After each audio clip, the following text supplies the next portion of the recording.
The courtroom smelled of polished wood and lingering perfume. The gavel cracked like a gunshot. All assets to your ex-wife and her new husband, the judge announced. I didn't flinch. I just smiled. She thought she left me empty-handed. But she hadn't noticed the trap beneath her feet. And when it snapped shut, it would claim everything she held dear. Her name was Claire. 10 years ago, she was laughter spilling into crowded diners, sunlight breaking through the shadows of my small apartment, fire in a life that had grown cold. I gave her everything, time, trust, devotion. Even when she demanded more, I bent to give it. House by the lake, vacations that drained savings but bought her smiles. But love blinded me to cracks. The late nights out with friends, the phone face down on the table, the way she sneered at my dreams while pursuing her own. I believed loyalty was enough. I believed vows meant something, until I realized that for her, they were stepping stones to someone richer, shinier, someone else. It started with a scent, cologne that wasn't mine clinging to her blouse as she crept in past midnight, then a slip of paper in her purse, a hotel receipt, 2 glasses of wine, 1 bed. The sickness came first, a tightening chest, trembling hands, followed by silence. Cold, deliberate silence. That was when I stopped being her husband and became her shadow. I didn't scream. I didn't plead. I watched. I waited. Claire was careless, arrogant. She thought I was blind. I tracked her calls, disguised apps, forwarded numbers. I followed her car, 2 streets behind, headlights off. I sat in the hotel parking lot at 2 a.m., watching her slip into his arms, their silhouettes framed by neon lights. Her lover was Daniel, a financial advisor with a smile too polished to trust. I photographed everything, dates, times, locations. Every kiss became ammunition, every lie another nail. I built a dossier thick enough to overwhelm her lawyer. Pages and pages of betrayal bound together.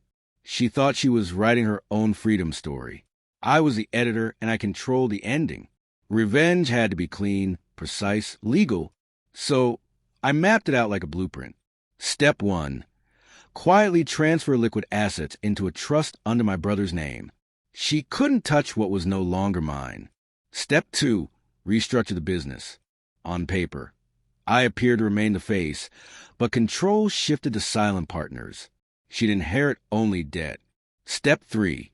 Feed her lawyer just enough information. Let her believe victory was inevitable. A desperate gambler always pushes the chips too early. Step 4. The courtroom.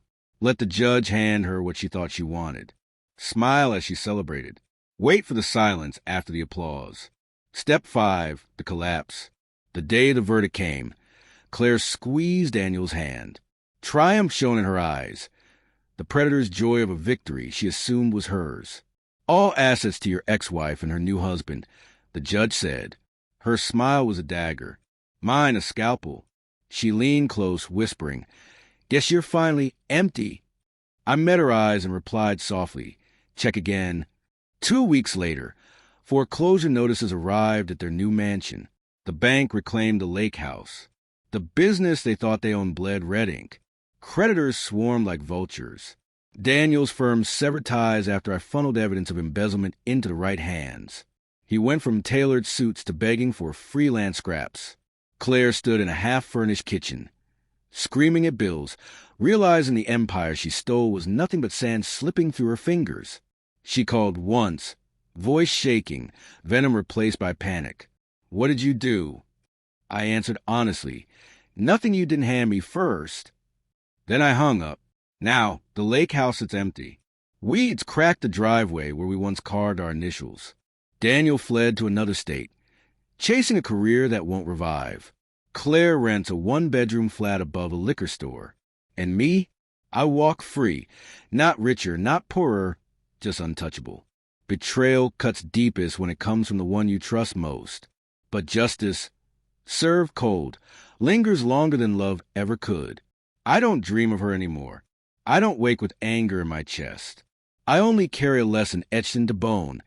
If you gamble everything on greed, don't be surprised when a house wins. In this game, I was a house.